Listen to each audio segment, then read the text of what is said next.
మాజీ ముఖ్యమంత్రి జగన్మోహన్ రెడ్డి గారు కోటి సంతకాల ఉద్యమం కాస్త తుస్సైనట్టుగా తెలుస్తోంది. దీని గురించి అయితే విమర్శలు కూడా వస్తున్నాయి. అంతేకాదు గవర్నర్ని కలవాల్సిన జగన్మోహన్ రెడ్డి గారు ఈరోజు పులివెందులలో ఉండటం కూడా జరిగిందట. సో ఇదే అంశం మీద ఒకసారి విశ్లేషణ తీసుకుందాం. ప్రస్తుతం మనతో జర్నలిస్ట్ జగదేవ్ ఉన్నారు, వెల్కమ్ చెప్దాం.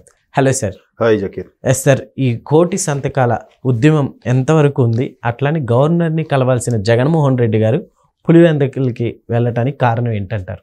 గవర్నర్ని కలుద్దాము, కోటి సంతకాల సేకరణ అనేది ఆ కాన్సెప్ట్ ఎందుకు పెట్టారంటే వైసీపీ వాళ్ళు అనకాపల్లిలో ఉండే మెడికల్ కాలేజు, అలాగే ఇంకో వేరే ప్రాంతాల్లో మెడికల్ కాలేజు ప్రైవేట్ పరం చేసేస్తున్నారు. వీళ్ళు P4 విధానంతో శరవేగంగా చేస్తున్నప్పటికీ కూడా దాన్ని ప్రైవేట్ పరం చేస్తున్నారు అనేది వీడి యొక్క ఆరోపణ. అంటే ఏదో ఒకటి ఇప్పుడు ప్రభుత్వం మీద ఏదో ఒకటి విమర్శించాలి, వార్తలో నిలబడాలి అంటే ఆ మాత్రం వైసీపీ అనేది ఉంది, జగన్మోహన్ రెడ్డి గారు ఉన్నారు, రాష్ట్రంలో ఉన్నారని తెలియాలి కదా. ఎందుకంటే ఆయన ఎప్పుడు లండన్లో ఉంటాడో తెలియదు, ఇప్పుడు బెంగళూరులో ఉంటాడో తెలియదు, తాడేపల్లిలో ఉండేది చాలా తక్కువ అంట. సో ఇట్లాంటి వార్తల్లో ఉండడం వల్ల కొంతమందికి కొంచెం తెలుస్తుంది కదా అనే ఉద్దేశంలో ఒక మెల్లమెల్లగా రాజకీయాలుగా ఏదో నడిపిస్తున్నారు. ఎందుకంటే ప్రతిపక్ష హోదా లేదు కాబట్టి. ఇకపోతే ఈ మెడికల్ కాలేజ్ వ్యవహారం మీద యాంటీగా ఉంది, ప్రజలు ఈ విధంగా వ్యతిరేకిస్తున్నారు కూటమి ప్రభుత్వం మీద. కాబట్టి కోటి సంతకాల సేకరణ కార్యక్రమం పెట్టారంట. కోటి సంతకాల సేకరణ అంటే ఎంత, కోటి మంది సంతకం పెట్టాలి. ఎలాగా? ఈ 26 జిల్లాలకు సంబంధించి 175 నియోజకవర్గాలకు సంబంధించి ఒక్కొక్కరుగా వెళ్ళి బాబు అయ్యా రండి ఒకసారి సంతకాలు పెట్టండి బతిమాలకుంటే ఎవరైనా సంతకం పెడతారు.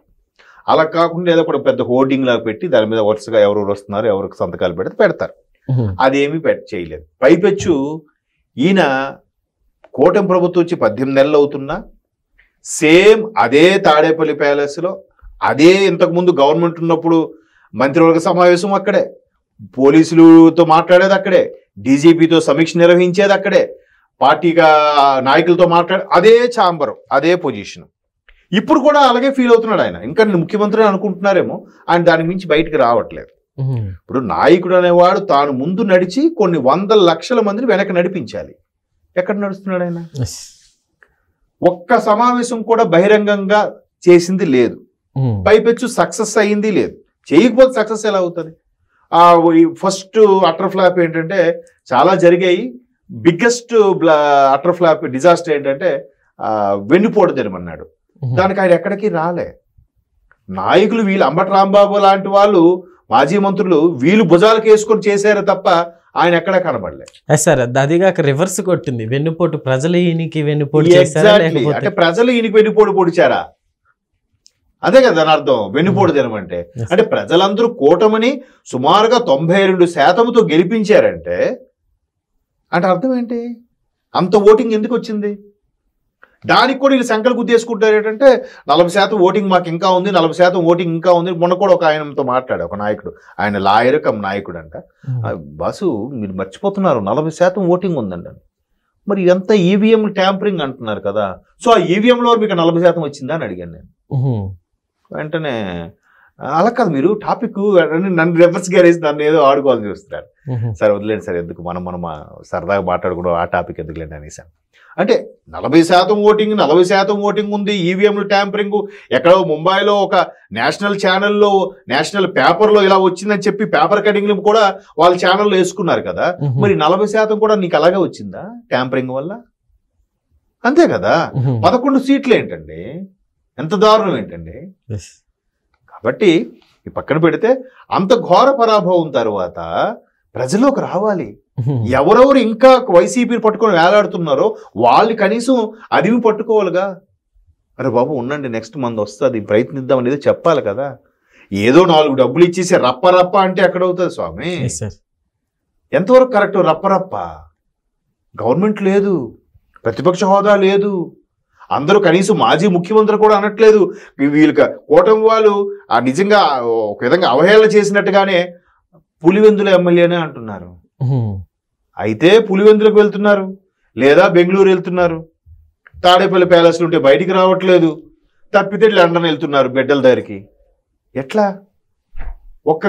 చూడు, గవర్నమెంట్ 2024 జూన్లో ఫామ్ అయింది. జూన్ 12 ఎప్పుడో ప్రమాణ స్వీకారం చేశారు చంద్రబాబు నాయుడు గారు.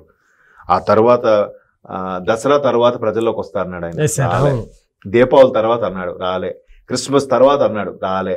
2024-25 సంక్రాంతి తర్వాత అన్నాడు ఆయన, రాలే. ఉగాది తర్వాత అన్నాడు, రాలే. మళ్ళీ దసరా కూడా అయిపోయింది కదా. ఏదైతే గవర్నమెంట్లో ఉన్నప్పుడు ఈసారి మనం 2021 దసరా తర్వాత వైజాగ్ నుంచి పరిపాలన అన్నాడు, అవలే. 22 దసరా తర్వాత అన్నాడు ఆయన, అవలే. 23 దసరా తర్వాత అన్నాడు, అవలే. 24 దసరాకి అసలు మనిషే ఓటమి లోపలో ఉన్నాడు. అంటే ఇట్లా వాయిదాలు అలవాటు అయిపోయిందో ఏంటో కానీ ఈ కోటి సంతకాలు కూడా ఎక్కడ కూడా ఈయన బయటకు రాకుండా నాయకులకి అందరికీ పిలుపునిచ్చేసాడట. జిల్లా స్థాయిలో ఉన్న వాళ్ళందరికీ మీరు కోటి సంతకాలు సేకరణ ఉద్యమం చేయాలి. పాప వాళ్ళందరూ నాయకుడు చెప్పాడు కానీ పొలవమని వెళ్ళారు, ఒకరు లేరు. కోటిలో కనీసం 1,00,000 సంతకాలైనా చేయాలిగా, 1%. అది కాకుండా గవర్నర్ అపాయింట్మెంట్ కూడా అడిగేశారంట. మొన్న నవంబర్ 23న గవర్నర్తో వెళ్ళి ఈ కోటి సంతకాలు సేకరించి ఇట్లా మెడికల్ కాలేజ్ ప్రైవేట్ పరం చేస్తున్నారు, ఎవరబ్బ సొత్తరు చేస్తున్నారని చెప్పి పెద్దగా గల విప్పుదాం అనుకున్నారు. తీరా చూస్తే ఈ నెల్లి పులివెందులో కూర్చున్నాడంట. అంటే న్యూస్లో ఉన్న సమాచారం ప్రకారం. అంటే ఏంటి మా నాయకుడు మర్చిపోయాడా, లేదంటే ఈయన అదేదో సినిమాలో నాని గారు మర్చిపోయారంటే మర్చిపోతున్నారా ఆయన? మాకిలా చెప్పేసి ఈయన వెళ్ళిపోవడం ఏంటి? కనీసం అక్కడ పులివెందులకు వెళ్ళైనా నేను ఇక్కడ సంతకం పెడుతున్నాను, సేకరిస్తున్నాను, మీరు మీ నియోజకవర్గాల్లో చేయండి అని ఒక పిలుపునివ్వాలిగా. అదేమి పిలుపునివ్వకుండా మర్చిపోతే వాళ్ళకి ఎలాగుంటది? ఏంట్రా మొన్న ఒకటి చెప్పారు అలాగే అయింది, ఇప్పుడు ఒకటి చెప్పారు అలాగే అయింది అన్న ఒక ఇది వచ్చేస్తుంది కదా. అంటే ఇప్పుడు మొన్న వరదలతో శ్రీకాకుళంలో మొందా తుఫానే ఉత్తరాంధ్రకు సంబంధించి అసలు ప్రతిపక్ష హోదా కూడా లేకుండా ఉన్న ఈ వ్యక్తి గవర్నమెంట్ మీద ఎప్పుడు ఛాన్స్ దొరుకుతుందా, ఎప్పుడు బురద జల్లుదామా, వీళ్ళు అసలు ఏమీ చేయట్లేదని ఈయన ముందు ఉరకాలి. అవేవీ లేకుండా గవర్నమెంట్ అన్ని సెట్ చేసేసి ఏరియల్ సర్వే చేసేసి కేంద్రం నుంచి రావాల్సిన నిధులు రప్పించేసి ఒక్కొక్కరికి ఆహార పొట్లాలు ఎమర్జెన్సీ అన్ని చేసితే ఈ లాస్ట్కి 8 రోజుల తర్వాత వచ్చి నష్టం జరిగింది, రైతులు పట్టించుకోవట్లేదంట ఈయన. ఇంకా ఈయన గవర్నమెంట్లో ఉన్నాడు అని ఫీల్ అవుతున్నారేమో. అంటే గవర్నమెంట్కి ఎప్పుడు ఇచ్చినా ఎవడే అడిగేవాడు లేడు కదా, ప్రతిపక్షాలు ముందు వెళ్ళిపోతారు కదా. ఇక్కడ రివర్స్. అంత వయసు గారు చంద్రబాబు నాయుడు గారు కూడా గ్రౌండ్ లెవెల్లోకి వెళ్ళి అక్కడ మట్టి బురద అవి చూసి మొక్కలు చూసి చలించిపోయి ఎలా చేస్తున్నాం చెప్పి వెంటనే అధికారులతో అక్కడికక్కడే సమీక్ష నిర్వహించి మాట్లాడితే ఈయన 8 రోజుల తర్వాత వెళ్ళి ఎంత దారుణం జరిగిందని అంటే ఎవడైనా పట్టించుకుంటాడు?